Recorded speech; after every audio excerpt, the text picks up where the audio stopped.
Assalamualaikum warahmatullahi wabarakatuh. Salam sejahtera bagi kita semua. Semoga Allah SWT selalu melimpahkan nikmat serta hidayahnya kepada kita semua. Sebelumnya perkenalkan, nama saya Hilmi Nasyitatunisa dari jurusan Bimbingan dan Penyuluhan Islam Fakultas Dakwah dan Komunikasi UIN Wali Songo, Semarang. Nah, pada kesempatan kali ini nanti saya akan memberikan sebuah materi, di mana materi ini tuh sebenarnya sudah sering kita dengar, sudah sering kita dapatkan gitu. Tapi tak jarang dari sekian banyak orang, meskipun sudah mengetahui efeknya, mengetahui bahaya-bahayanya gitu, masih saja banyak menelan korban jiwa gitu. Apa sih itu? Jadi yang akan kita bahas pada pagi hari ini itu terkait dengan narkoba. Apa sih Kak narkoba itu? Nah, jadi narkoba itu merupakan beberapa senyawa ya, ada narkotika, kemudian ada psikotropika, dan obat-obatan terlarang. Nah, tadi yaitu narkotika ini bisa kita lebih besarkan gambarnya. Jadi narkotika sendiri itu merupakan zat atau obat baik yang bersifat alamiah, sintetis maupun semi sintetis yang menimbulkan efek penurunan kesadaran maupun halusinasi. Baik, kemudian yang kedua tadi ada psikotropika. Apa sih Kak itu psikotropika? Jadi psikotropika itu merupakan zat atau obat alamiah maupun sintetis, dan itu bukan termasuk jenis narkotika yang berkhasiat psikoaktif maupun selektif pada susunan saraf pusat dan bisa menyebabkan perubahan khas pada aktivitas mental maupun perilaku. Jadi ini tuh sangat berbahaya, karena apa? Karena akan dapat menimbulkan efek kecanduan kayak gitu.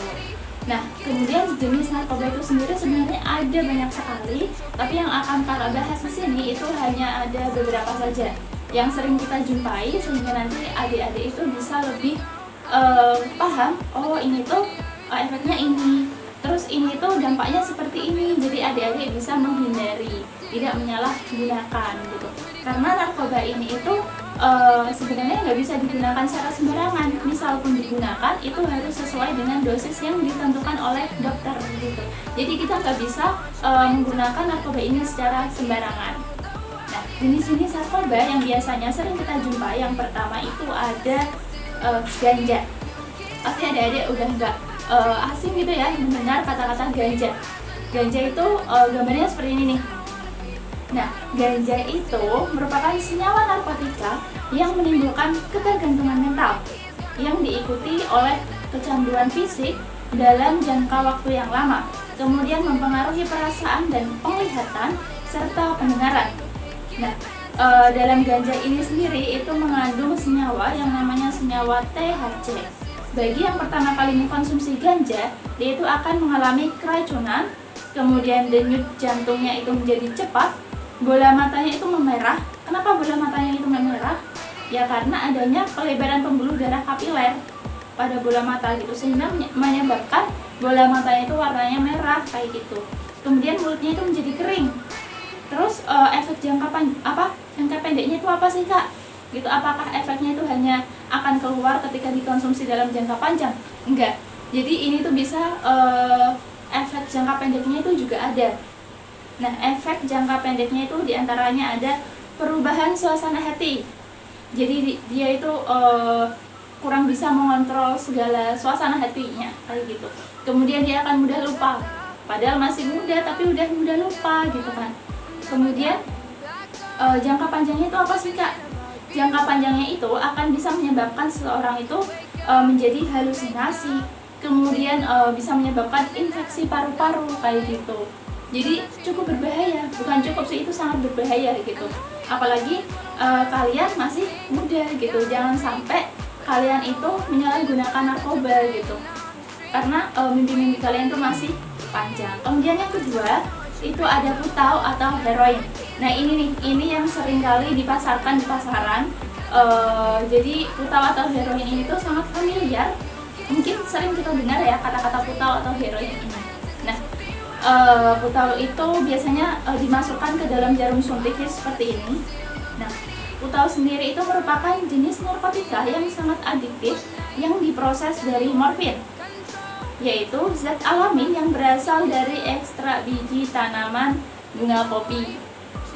Nah, putau atau heroin murni ini itu berbentuk serbuk putih yang sangat pahit. Jadi rasanya itu sangat pahit gitu. Nah, heroin ini itu biasanya digunakan dengan dihisap atau dimasukkan ke dalam rokok, atau juga dicairkan dengan memanaskannya di sendok lalu disuntikan ke pembuluh darah atau otot gitu. Jadi pembuluh darah atau vena. Jadi kebanyakan mereka itu memakai jarum suntik kayak gitu, disuntikan ke pembuluh darah kayak gitu. Nah, pengguna itu biasanya merasakan sensasi kegembiraan secara terburu-buru. Nah, akan tetapi intensitas kegembiraannya itu tergantung dari banyaknya obat yang dikonsumsi. Jadi semakin banyak maka dia akan semakin merasa bahagia. Tapi kalau sedikit, nah berarti kebahagiaannya ya nggak sebahagia ketika dia mengkonsumsinya itu dengan dosis yang cukup tinggi gitu. Nah, tadi ketika kita mengkonsumsi dengan dosis yang cukup tinggi, maka kan hal itu akan tentu membahayakan bagi tubuh kita, apalagi tanpa resep dari dokter kayak gitu. Nah, putau ini juga memiliki efek ketergantungan. Jadi jangka waktu dari pemakaian awal itu akan semakin cepat. Yang biasanya 1 hari hanya 2 kali pemakaian, semakin lama bisa saja 1 hari 3 kali pemakaian, 4 kali pemakaian, hingga lama-lama bisa saja 8 kali pemakaian dalam sehari. Sehingga hal itu biasanya menyebabkan orang-orang itu menjadi overdosis kayak gitu. Jadi sangat berbahaya gitu. Lalu efek jangka pendeknya itu apa sih Kak? Nah, efek dari jangka pendek pemakaian putau ini sendiri itu demam, kemudian menyebabkan kerusakan otak kayak gitu. Lalu kalau jangka panjangnya itu apa Kak? Jangka panjangnya tentu akan mempengaruhi seseorang itu dalam berperilaku. Jadi dia akan lebih mudah terserang stres kayak gitu. Kemudian rentan terhadap berbagai penyakit. Kemudian kerusakan hati, kerusakan ginjal, bahkan menyebabkan kematian gitu karena overdosis. Jadi banyak kasus, jika adik-adik pernah melihat berita di televisi gitu, banyak kasus pecandu narkoba jenis ini, jenis putau, itu yang mereka akhirnya meninggal gitu ya karena mereka overdosis kayak gitu. Jadi jangan jangan memperpendek umur kita dengan pemakaian seperti ini gitu. Kemudian selanjutnya yang sering kita dengar lagi yaitu adalah sabu. Jadi sabu itu bentuknya seperti ini. Nah, sabu ini sendiri itu merupakan obat yang sangat adiktif. Kemudian bentuknya itu putih, tidak berbau. Jadi putihnya itu putih seperti kristal ya kayak ini, dan pahit, rasanya itu pahit. Nah, lalu penyalahgunaan sabu dalam jangka panjangnya itu dapat menyebabkan efek negatif tentunya. Nah, pengguna itu akan merasa ketergantungan. Dia akan merasa gembira sehingga dia akan mengkonsumsi dengan dosis yang tinggi untuk bisa mendapatkan efek yang diinginkan.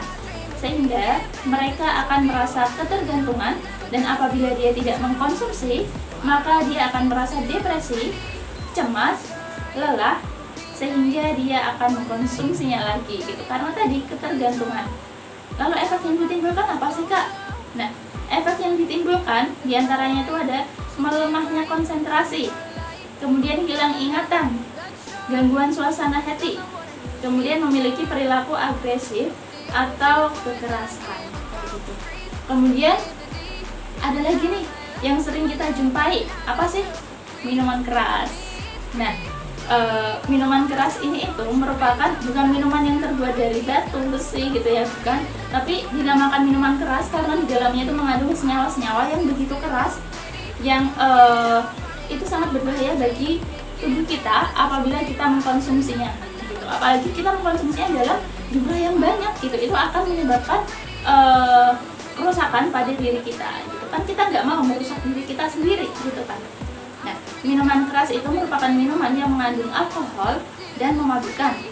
Minuman keras yang memabukkan ini itu dapat menyebabkan seseorang itu kehilangan kesadaran jika dikonsumsi secara berlebihan. Nah, jika seseorang kehilangan kesadarannya, maka hal itu tentu akan membuat ibadah yang dilakukannya itu tidak sah karena dia itu tidak sadar gitu loh, dia tidak sadar kalau ketika dia melakukan ibadah.